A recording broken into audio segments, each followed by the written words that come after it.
Bonne douche après et je vous rejoins.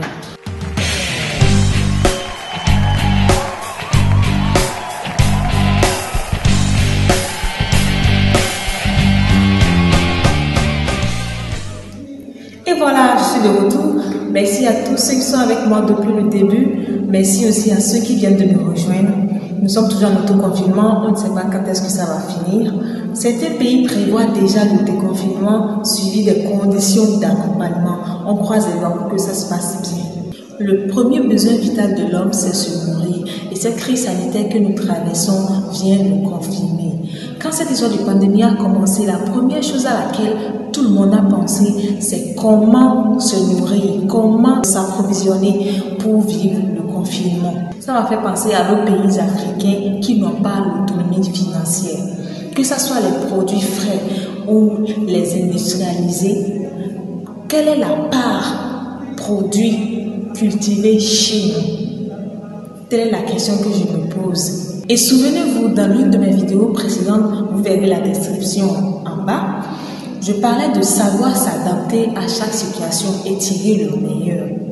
Maintenant que les frontières sont fermées, c'est l'occasion même pour l'Afrique de se développer économiquement. Dieu nous a tellement bénis, on a des terres cultivables.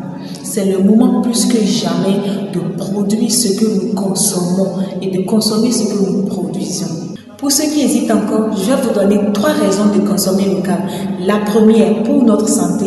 Une fois sur 2, les produits importés sont cueillis non mûrs et c'est pendant leur acheminement qu'ils mûrissent. Donc la meilleure manière d'être sûr qu'on consomme des produits frais, c'est de consommer local. Autre chose, nos agriculteurs utilisent encore des méthodes artisanales. Donc on est sûr, plus ou moins sûr, d'avoir des produits avec le moins d'OGM possible. Et donc, on a des aliments nutritifs qui apportent tous leurs bienfaits à notre organisme. Deuxième raison, pour protéger l'environnement et préserver l'écosystème. Vous savez que quand on achète un produit importé, il a dû faire un long trajet, soit par avion ou par bateau. Et au cours de ce transport, il y a une importante quantité de gaz à effet de serre qui est dégagée. Et nous savons les conséquences dévastatrices de ce gaz sur l'atmosphère. Un produit importé, il doit être réfrigéré. On y ajoute des additifs pour la conservation.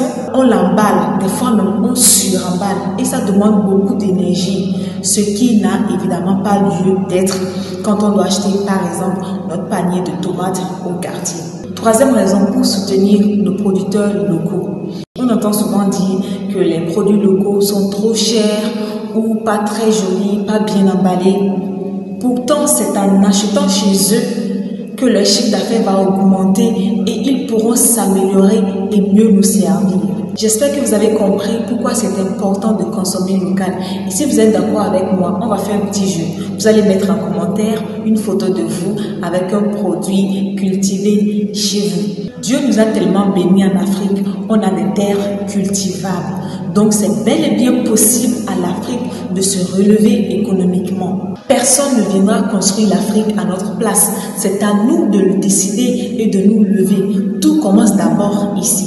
Alors la prochaine fois que vous serez au marché ou au supermarché, au lieu d'acheter du riz importé, pensez à acheter le riz africain.